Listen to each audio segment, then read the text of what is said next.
की बार या भारत देशाचे लोकप्रिय नेतृत्व, ज्यांच्या नेतृत्वाखाली आज भारत देश संपूर्ण देशामध्ये संपूर्ण जगामध्ये आपलं भक्कम स्थान मिळवताना प्रत्येक भारतीयाला मान उंच व्हावा असं कर्तृत्व या जगाचे नेते म्हणून सन्माननीय पंतप्रधान नरेंद्रजी मोदी साहेब यांच्या रूपाने आपल्याला बघायला मिळतंय.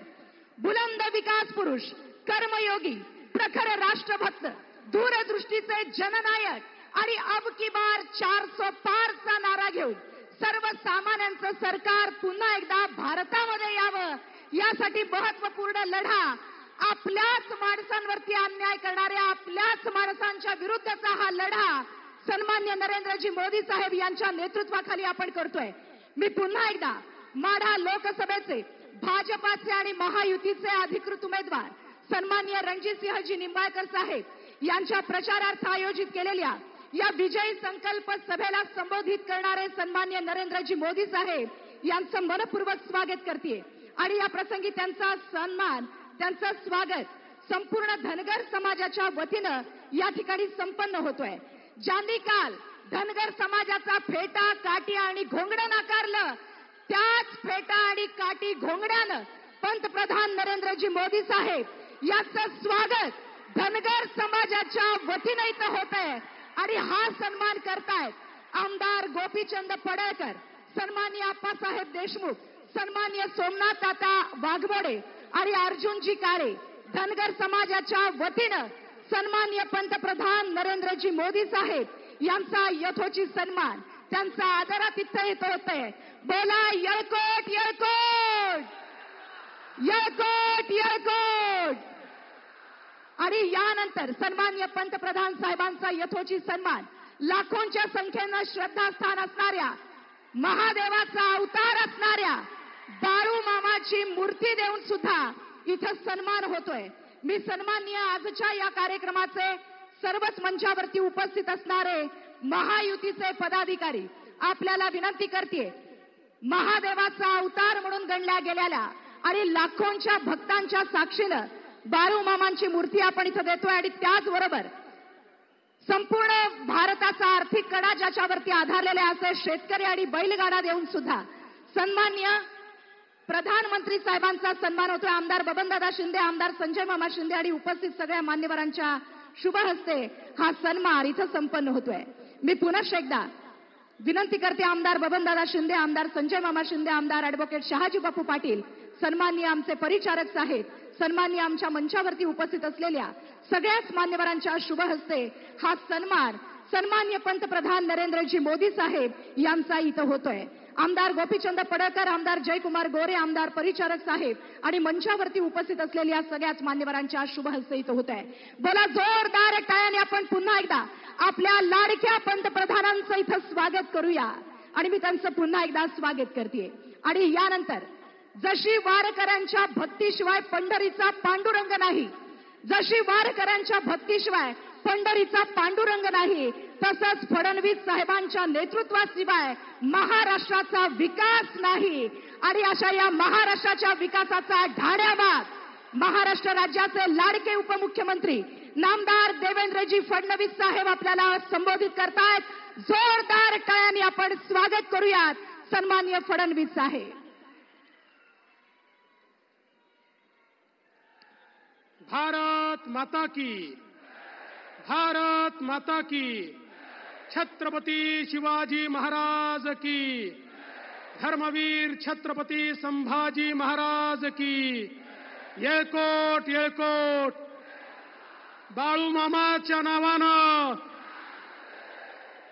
मंचावर उपस्थित असलेले अखिल विश्वातील सर्वाधिक लोकप्रिय नेते, आपल्या सर्वांचे नेते आणि भारताचे प्रधानमंत्री माननीय नरेंद्र मोदीजींचं आपल्या सगळ्यांच्या वतीनं मी या ठिकाणी स्वागत करतो.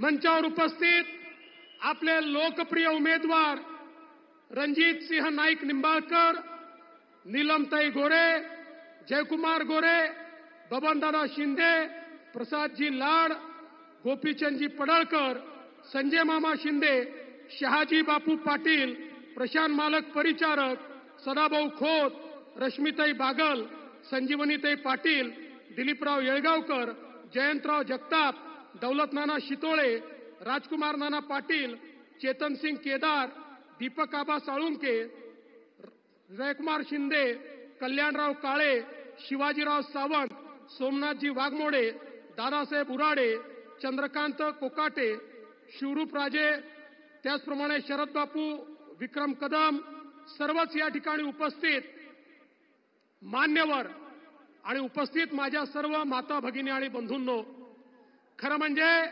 इतक्या विराट संख्येने आपण सगळे लोक या ठिकाणी एकत्रित आला आहात. माझ्या मनात कुठली शंका नाही. पुन्हा एकदा म्हाडा मतदारसंघातनं रणजित सिंग नाईक निंबाळकरच निवडून येणार. बंधू भगिनींनो, रणजित सिंग नाईक निंबाळकरांनी माननीय मोदी साहेबांच्या आशीर्वादाने जे जे शब्द दिले होते ते शब्द या ठिकाणी पूर्ण केले. 50-60 वर्ष ज्यांना आपण नेतृत्व दिलं ते प्रत्येक निवडणुकीमध्ये ती भाषणं करायचे, तेच ते वादे करायचे, त्या घोषणा करायचे, पण ते कधी पूर्ण झालं नाही. पण तुम्ही पहिल्यांदा मोदीजींच्या सोबत रणजित दादाला पाठवलं. या ठिकाणी पाणी देखील आलं, या ठिकाणी रेल्वे देखील आली. आणि चिंता करू नका, आता 36 गावाच्या पाण्याचा प्रश्न बाकी आहे. हा माझा तुम्हाला शब्द आहे, रणजित दादाच्या वतीनं हे पाणी मोदी साहेबांच्या माध्यमातून त्या ठिकाणी पोचवल्याशिवाय आम्ही शांत बसणार नाही. आज तुम्ही बघा, वर्षानुवर्ष आपल्याला सांगितलं जायचं कृष्णा भीमा स्थिरीकरण, कृष्णा भीमा स्थिरीकरण. मलाही वाटलं मोठी योजना आहे, मुख्यमंत्री झालो, फाईल उघडली तर लक्षात आलं त्याच्यावर लिहिलं होतं पाणी उपलब्ध नाही, योजना बंद करता येणार नाही. पण या ठिकाणी रणजित दादाला तुम्ही खासदार केलं आणि मी मुख्यमंत्री असताना त्या ठिकाणी प्रयत्न सुरू केला. माझ्या लक्षात आलं की आपल्याला जे वाहून जाणारं पाणी आहे, जे फ्लडचं पाणी आहे, ते पाणी डायव्हर्शन कॅनलनी उजनीपर्यंत आणता येतं आणि या सगळ्या दुष्काळी भागामध्ये हे पाणी पोचवता येतं. आपण वर्ल्ड बँकेची परवानगी मागितली, माननीय मोदी साहेबांकडे गेलो, आमच्या रणजित दादांनी त्याचा पाठपुरावा केला. मला सांगताना आनंद वाटतो, या फ्लड इरिगेशन प्रोजेक्टला त्या ठिकाणी मोदी साहेबांच्या आशीर्वादाने वर्ल्ड बँकेने देखील तत्वता मान्यता दिली आणि पैसे देण्याचं कबूल केलं. आता कृष्णेचं पाणी, वाहून जाणारं पाणी हे उजनीमध्ये आणून त्या माध्यमातून या संपूर्ण भागाला सुजलाम सुफलाम करण्याचं काम हे आपल्या सरकारच्या माध्यमातून होणार आहे. बंधू भगिनींनो, मोदीजींसारखा नेता पाठीशी आहे. आपण पाहतो, हायवेज पाहतोय, पिण्याच्या पाण्याच्या योजना पाहतोय, या ठिकाणी आपण सिंचनाच्या योजना पाहतोय. हे सगळं या ठिकाणी संभव झालं मोदी साहेबांचं नेतृत्व आहे म्हणून. मी तुम्हाला एवढंच सांगू इच्छितो, आता रणजित दादांच्या विरुद्ध पुन्हा एकदा जे उभे राहिलेत, जरा त्यांचाही इतिहास बघा. जे उभे राहिलेत त्यांचं एफिडेव्हिट बघा. मी तुम्हाला एक शब्द देतो, या तालुक्याला त्यांच्या दहशतीतून मी मुक्त करणार आहे, मुक्त करणार आहे.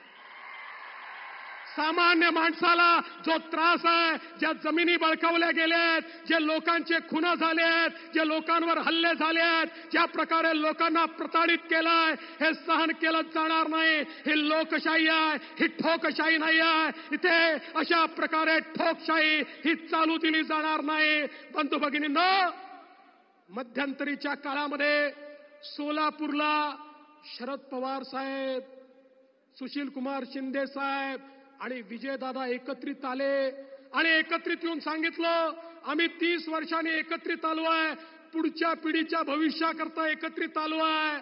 तुम्हाला वाटलं पुढची पिढी म्हणजे तुम्ही, पुढची पिढी म्हणजे तुम्ही नाही, तुमच्या भविष्याकरता नाही, पवार साहेब सुप्रियाताईच्या भविष्याकरता, सुशील कुमार शिंदे त्यांच्या मुलीच्या भविष्याकरता आणि विजयदादा हे धैर्यशील आणि रणजितदादाच्या भविष्याकरता त्या ठिकाणी एकत्रित आले, तुमच्या भविष्याकरता एकत्रित आले नाही.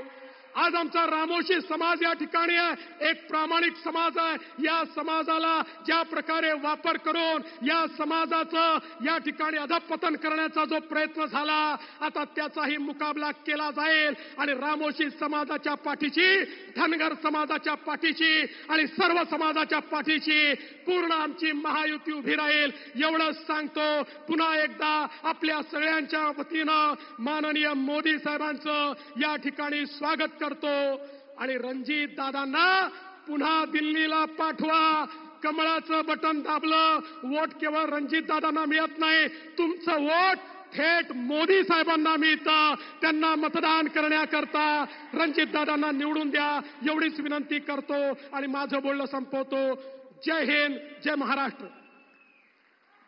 सम्मानीय फडणवीस साहिबान मैं आभार व्यक्त करती हूं और इसके बाद मैं आमंत्रित करती हूं इस विश्व के सबसे बड़े लोकतंत्र के सबसे लोकप्रिय प्रधानमंत्री, जिनका ध्येय है वैभवशाली भारत, संकल्प है विकसित भारत और सोच है निर्भर भारत, आदरणीय इस देश के प्रधानमंत्री नरेंद्र मोदी जी. बोलो जय श्री राम, जय श्री राम, भारत माता की. सम्मानीय मैं मोदी साहब को निवेदन करती हूं इस सभा को संबोधित करें. छत्रपति शिवाजी महाराज की, छत्रपति शिवाजी महाराज की, छत्रपति शिवाजी महाराज की.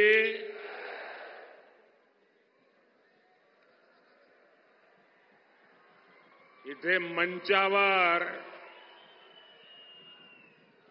मंचावर खासदार आहे,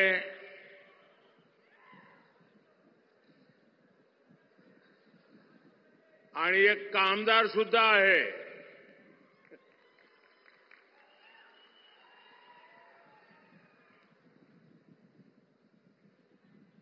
यहां बोलते ना येलकोट येलकोट येलकोट येलकोट येलकोट येलकोट येलकोट येलकोट. बालू मामाच्या नावाने, बावलू मामाच्या नावाने. हर हर महादेव. मी महाराष्ट्राचे कुलदैवत विठोबा रखुमाई आणि माढेश्वरी देवी यांच्या चरणी नतमस्तक होतो. तुम्हा सर्वांनाही माझा प्रेमपूर्वक नमस्कार.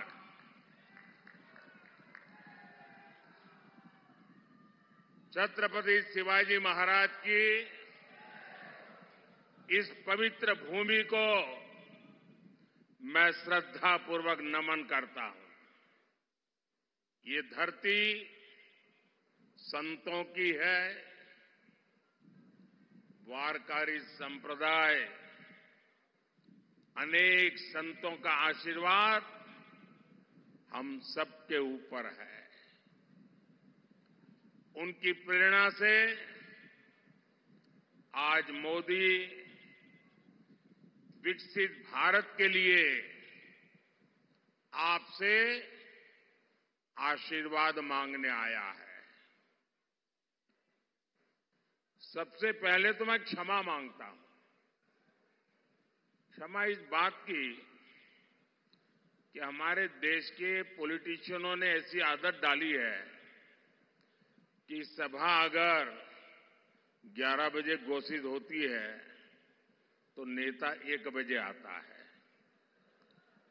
और जनता को भी धीरे धीरे आदत लग गई, हाँ यार वो तो 1 बजे आएंगे. अब मेरी मुसीबत है कि मैं समय पे आ जाता हूं, और उसके कारण बहुत से नागरिकों को अन्याय होता है. मैं आया हूं तब से देख रहा हूं पूरा जुलूस आ रहा है वहां से।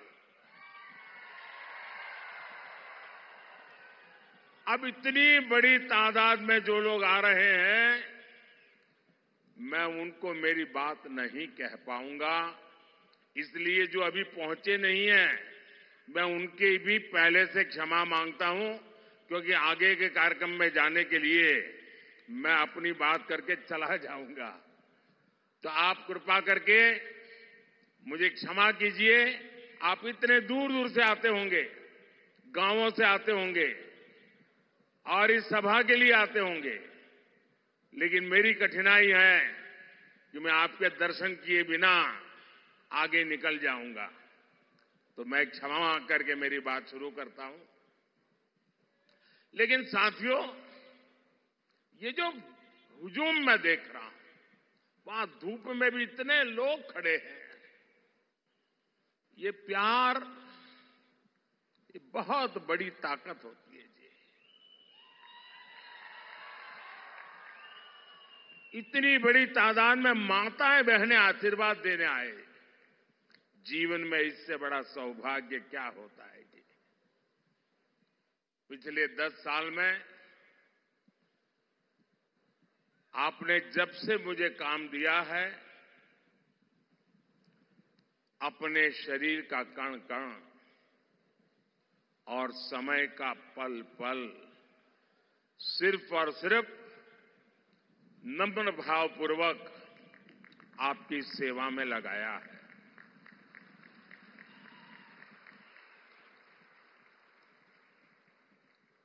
आज देश के लोग, महाराष्ट्र के लोग मोदी सरकार के 10 साल और कांग्रेस सरकार के 60 साल में अंतर देख रहे हैं। जो कांग्रेस 60 साल पंचायत से लेकर के पार्लियामेंट तक उन्हीं का राज था और किसी की आवाज ही नहीं थी, विपक्ष तो था ही नहीं और मीडिया भी बहुत छोटा था उस समय। लेकिन 60 साल में जो नहीं कर पाए, ये आपके सेवक ने 10 साल में करके दिखाया है।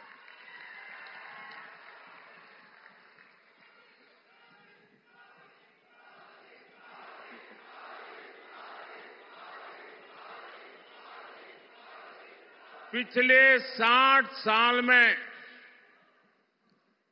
आपने कई बार कांग्रेस के सभी प्रधानमंत्रियों के मुंह से, उनके सभी नेताओं के मुंह से एक ही बात सुनी होगी, गरीबी हटाएंगे, गरीबी हटाएंगे, गरीबी माला जपते रहते ना। और हर चुनाव में गरीब गरीब गरीब गरीब गरीब गरीब गरीब गरीब गरीब गरीब गरीब गरीब गरीब, यही माला जपते रहते थे। उससे आगे कुछ नहीं करते थे। आपके आशीर्वाद से, आपके सहयोग से और आपने मुझे जो कुछ भी शिक्षा दीक्षा दी है, उसके कारण 10 साल में इस देश के 25 करोड़ लोगों को गरीबी से बाहर निकालने में हमें सफलता मिली है।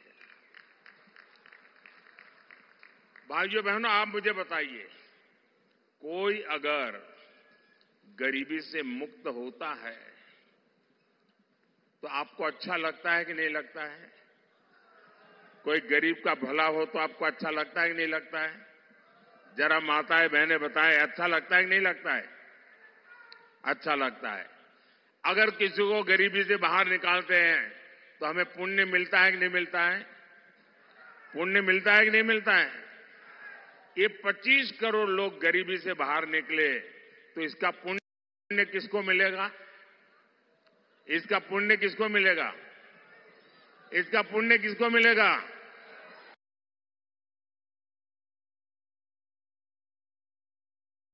इसका पुण्य किसको मिलेगा? इसका पुण्य किसको मिलेगा? मोदी को नहीं मिलेगा।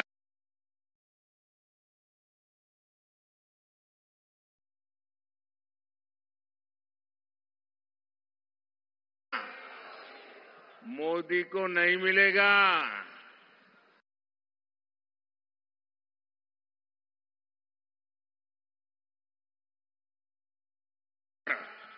सिर्फ और सिर्फ आप लोग हैं, क्योंकि आपने वोट देकर मोदी को ये काम करने के लिए कहा था और इसलिए इस पुण्य के सच्चे अधिकारी आप हैं। आज 80 करोड़ देशवासियों को उनकी थाली भरी हुई रहती है, उनका चूल्हा जलता रहता है, उनका बच्चा भूखा नहीं सोता है, 80 करोड़ लोगों को मुफ्त खाना मिलता है। इसका पुण्य किसको मिलता है? आपको मिलता है।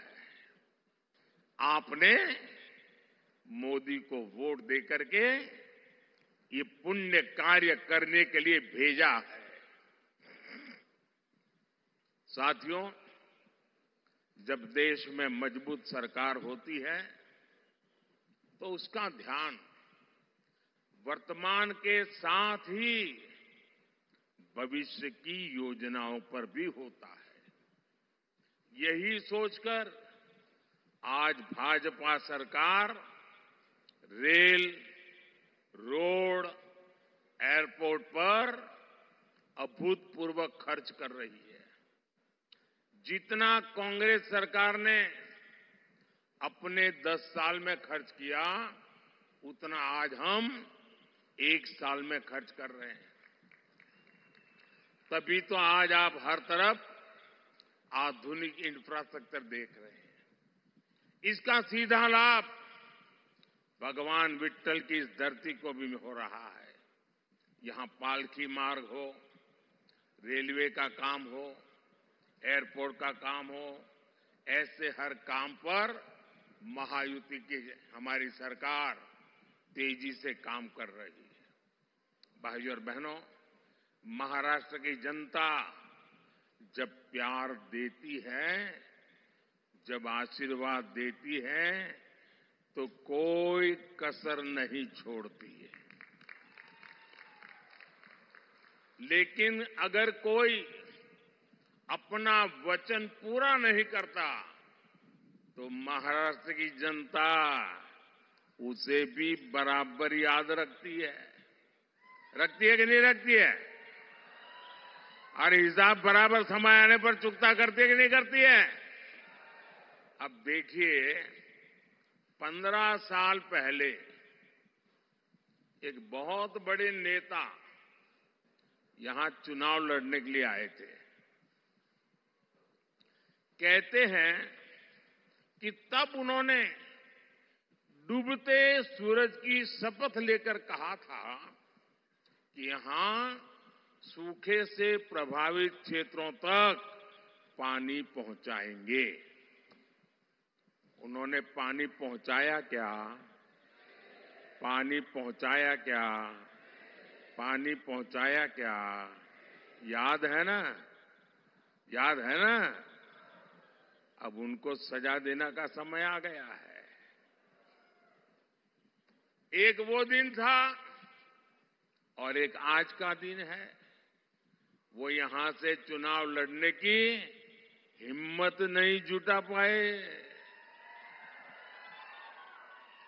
साथियों, विदर्भ हो, मराठवाड़ा हो, बूंद बूंद पानी के लिए तरसाने का ये पाप सालों साल से होता रहा है। कांग्रेस को 60 साल तक देश ने राज करने का हक दिया, काम करने का मौका दिया।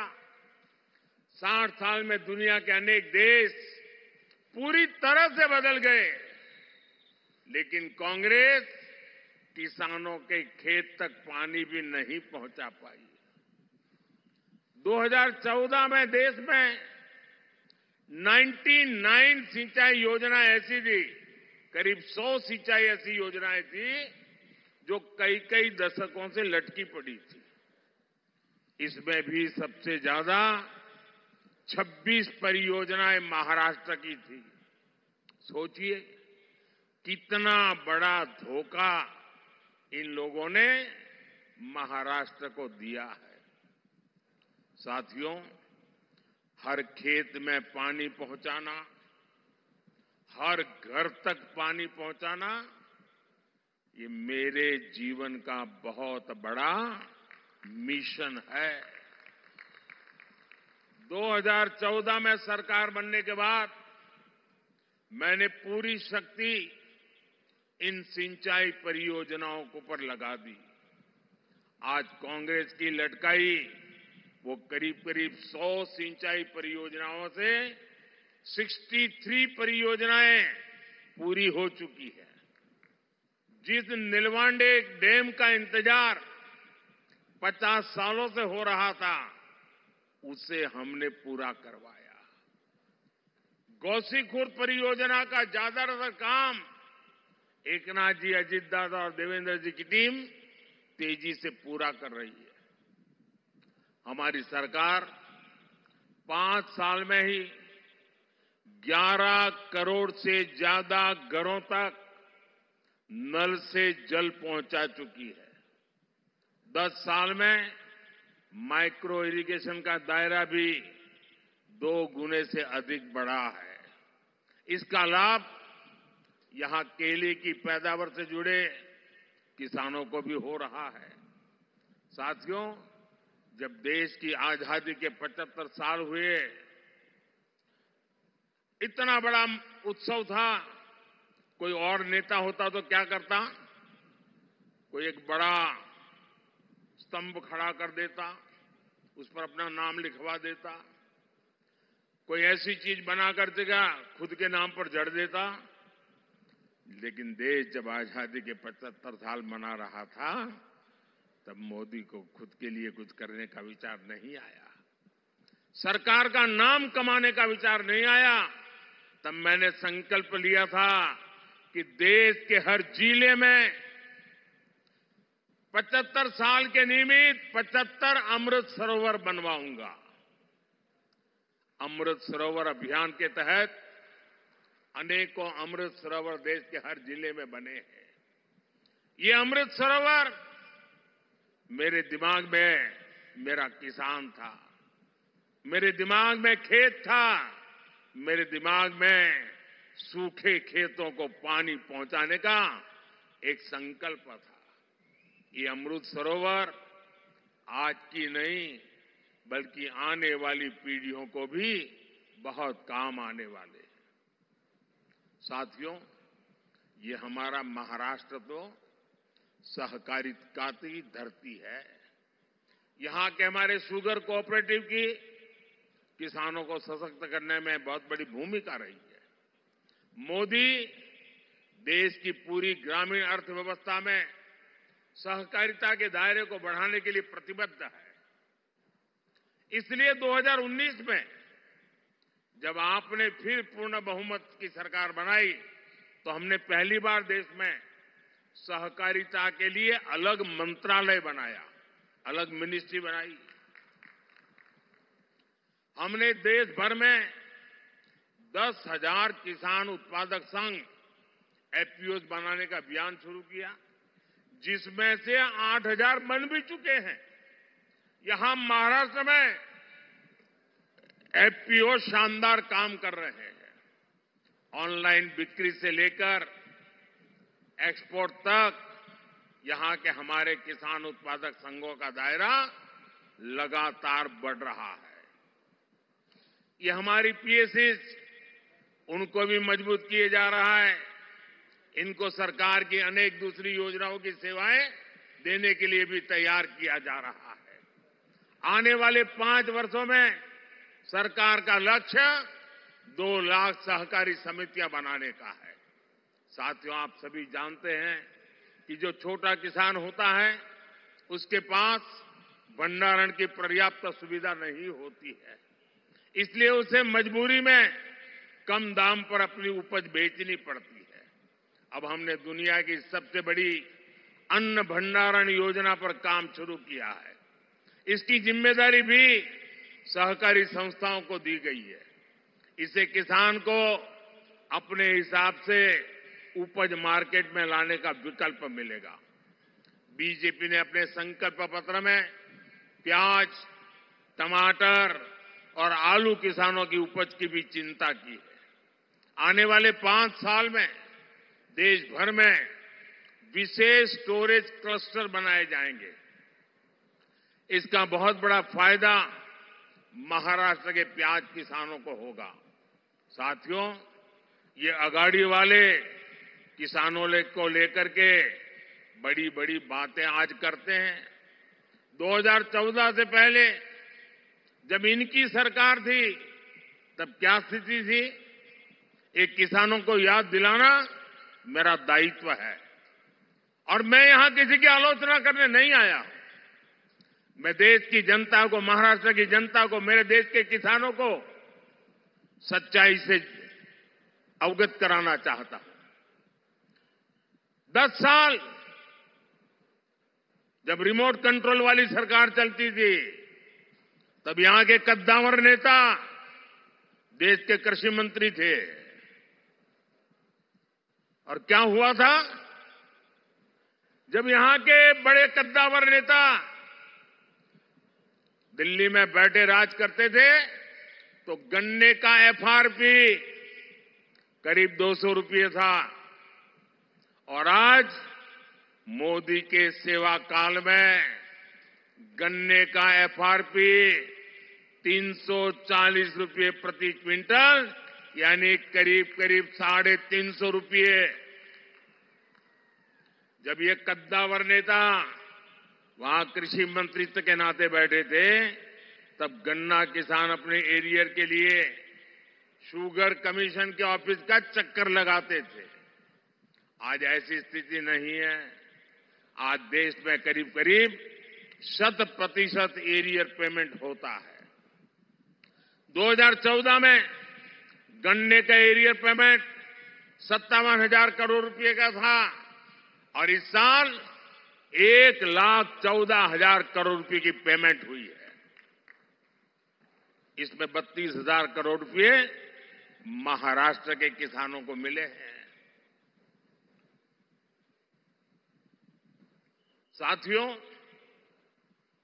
इनकम टैक्स को लेकर हमारी शुगर मिल्स 90 के दशक से परेशान थी और ये कद्दावर नेता दिल्ली में बैठे थे। मैं उनको बार बार समझाता था कि भाई, आपके महाराष्ट्र में भी ये कोऑपरेटिव मिले हैं शुगर की, गुजरात में भी है, परेशानी हो रही है। मैं गुजरात का मुख्यमंत्री था, चिट्ठियां लिख रखता था, मिलकर के बताता था। लेकिन 2014 से पहले ये कद्दावर नेता का डिपार्टमेंट होने के बावजूद भी शुगर मिल्स की इनकम टैक्स की समस्या का समाधान नहीं किया। जब मोदी को सेवा करने का मौका मिला, एनडीए की सरकार बनी, तो हमने उसका समाधान कर दिया। हमने कोऑपरेटिव शुगर मिलों को 10,000 करोड़ रुपए की राहत दी, यानी पुरानी इनकम टैक्स डिमांड माफ की, कानूनी मामलों का समाधान भी किया। इसका फायदा हमारे गन्ना किसानों को हुआ। मार्च 2023 से शुगर मिलों को हमने 10,000 करोड़ रुपए का विशेष लोन का प्रावधान भी किया है, ताकि शुगर मिल हर प्रकार का काम तेजी से कर सके, किसानों की पेमेंट न रुके। जब यहां के कद्दावर नेता दिल्ली की सरकार में थे, तब सरकार ने देश के किसानों से सिर्फ 7.5 लाख रुपए की खरीद की थी, 7.5 लाख करोड़ की। आज 10 साल में 20 लाख करोड़ रुपए की खरीदी हमने करके दिखाई है। कहां 7.5 लाख करोड़ और कहां 20 लाख करोड़। महाराष्ट्र के दलहन तिलहन किसानों से 16,000 करोड़ रुपए की खरीद हमारी सरकार ने की है। साथियों, पहले दिल्ली से किसान के नाम पर थोड़ा भी पैसा निकलता था तो यहां कांग्रेस का पंजा उसे लूट लेता था। लेकिन अब दिल्ली में आपका ये बेटा बैठा है। अब दिल्ली से आपके हक की निकली पाई पाई आपके खाते में पहुंचती है। पीएम किसान सम्मान निधि के तहत 3 लाख करोड़ रुपए किसानों के खाते में जमा हुए हैं। इसमें से महाराष्ट्र के किसानों को भी हजारों करोड़ रुपए मिले हैं।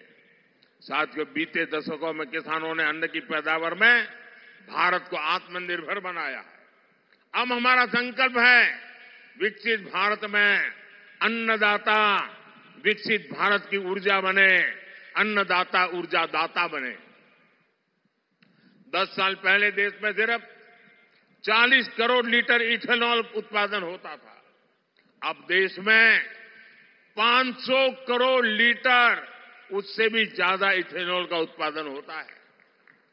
इससे पिछले 10 सालों में किसानों के पास 70,000 करोड़ रुपए अतिरिक्त गए हैं और ये पैसा गन्ना किसानों को मिला है।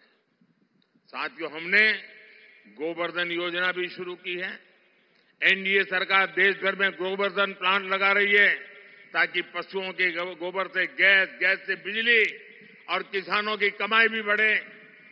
इसमें से जैविक खाद पैदा हो ताकि हमारी जमीन के लिए काम आ जाए और कम कीमत में उपलब्ध हो। साथियों, किसानों को सौर ऊर्जा दाता बनाने पर भी हम काम कर रहे हैं। पीएम कुसुम योजना से सोलर पंप के लिए खाली पड़ी जमीन में छोटा सा सोलर प्लांट लगाने के लिए सरकार मदद दे रही है। इससे किसान मुफ्त बिजली भी उपयोग कर पाएगा और बाकी बिजली सरकार खरीदेगी। अब तो मोदी ने हर परिवार के बिजली बिल को 0 करने का बीड़ा उठाया है। पीएम सूर्य घर मुफ्त बिजली योजना बनाने के पीछे यही उद्देश्य है। इसके तहत घर की छत पर सोलर पैनल लगाने के लिए सरकार मदद करेगी, बैंक खाते में पैसा डालेगी। जितनी जरूरत हो उतनी मुफ्त बिजली का उपयोग करो और बाकी बिजली सरकार को बेच दो, कमाई करो। यानी बिल भी 0 और बिजली से कमाई भी। ये होता है मोदी की गारंटी का मतलब।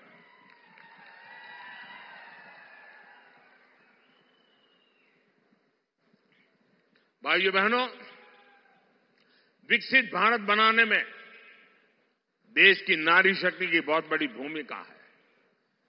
मोदी गांव की अपनी करोड़ों बहनों को सशक्त करने में जुटा है।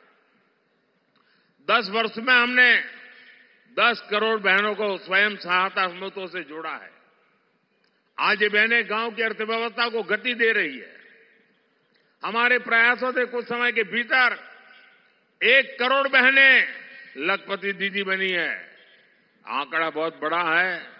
1 करोड़ बहनें मेहनत करके, कमाई करके लखपति दीदी बनी है। और अब मोदी ने गारंटी दी है कि मैं 3 करोड़ बहनों को लखपति दीदी बनाऊंगा।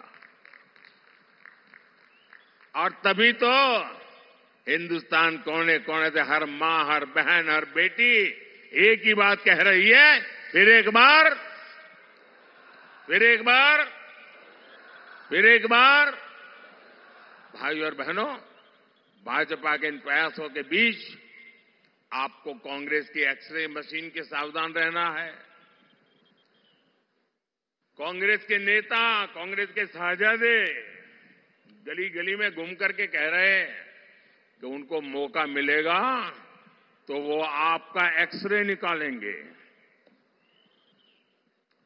आपके लॉकर में क्या पड़ा है, आपके बैंक में क्या खाते में पड़ा है, आपके घर में कितना सोना पड़ा है, कितने पैसे पड़े हैं, ये सारा उसका हिसाब किताब लगाएंगे और फिर कहते हैं वो हम बांट देंगे, ज्यादा जो है ले लेकर के बांट देंगे। इतना ही नहीं, वो एक ऐसे टैक्स की बात कर रहे हैं, आज आप हर मां बाप मेहनत करके कुछ न कुछ बचत करता है, अपनी जरूरत को कम करके बचत करता है, क्योंकि उसके मन में रहता है कि मरने के बाद बच्चों को कुछ दे करके जाऊं, अपने संतानों को कुछ दे करके जाऊं, और इसलिए वो कुछ न कुछ बचत करता है। अब ये कहते हैं जो बचत करते हैं आप, उस पर सिर्फ आपके संतानों का हक नहीं होगा, उस पर सरकार का भी हक होगा, और जो भी आपने बचाया है बच्चों के लिए, वो बच्चों को जाने से पहले आधा से ज्यादा सरकार ले लेगी। अगर आपके पास 10 एकड़ की जमीन है, अब आपको 10 एकड़ की जमीन बच्चे को नहीं दे पाएंगे, 5 एकड़ सरकार ले लेगी। आपने गांव में घर है, शहर में घर बनाया है, तो घर गया समझ लीजिए।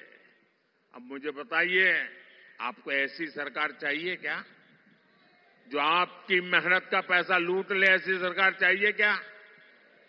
आपकी संपत्ति छीनने का उनका इरादा, ये खतरनाक इरादा है। ये मार्क्सवादियों का विचार है, इन नक्सलवादियों का विचार है, और इसलिए ऐसे लोगों से एक भी आदमी जीत करके दिल्ली नहीं जाना चाहिए। इन सब से आपको कांग्रेस से सतर्क रहने की जरूरत है, और उनके सारे साथी भी ऐसे ही है।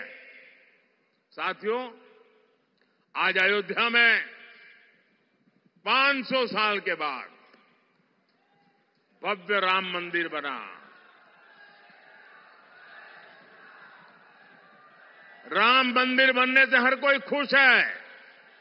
आप खुश है कि नहीं है? अब मुझे बताइए भाई, ये अंग्रेजों के जाने के बाद, देश आजाद होने के बाद पहले ही दिन राम मंदिर का काम शुरू होना चाहिए था कि नहीं होना चाहिए था? इतने साल क्यों लटका रहा? क्योंकि उनकी वोट बैंक की राजनीति थी, उनके वोट बैंक की चिंता थी, आपकी आस्था की चिंता नहीं थी, आपकी भावना की चिंता नहीं थी, आपकी श्रद्धा की चिंता नहीं थी। कांग्रेस के पास मौका था, लेकिन कांग्रेस इस पवित्र काम में सिर्फ रुकावटें पैदा की।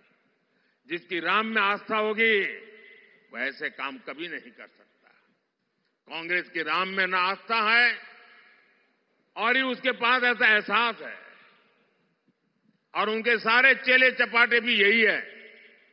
ऐसा काम कोई डरी हुई पार्टी नहीं कर सकती, तुष्टीकरण के दबाव से गिरी हुई पार्टी नहीं कर सकती। ऐसा करने के लिए जो साहस चाहिए होता है, वो साहस मोदी ने दिखाया है, और डंका की चोट पर 500 साल का इंतजार खत्म हो गया, राम मंदिर बन गया।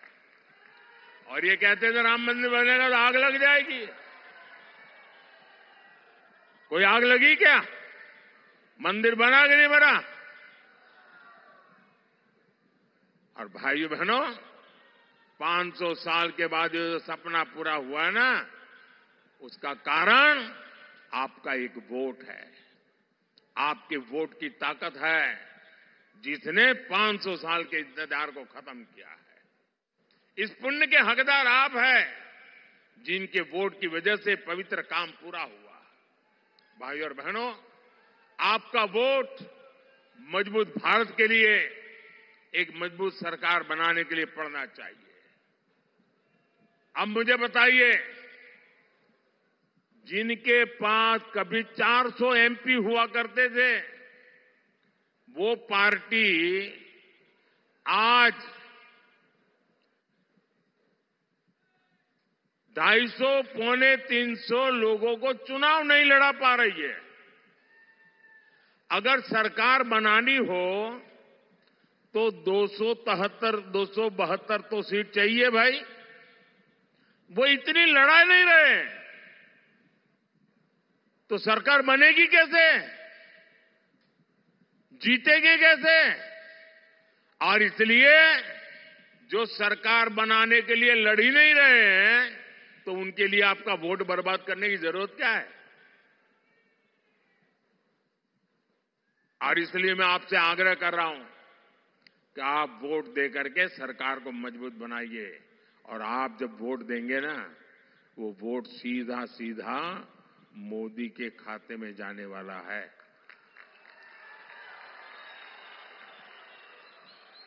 7 मई को गर्मी कितनी ही क्यों न हो, पहले मतदान फिर जलपान।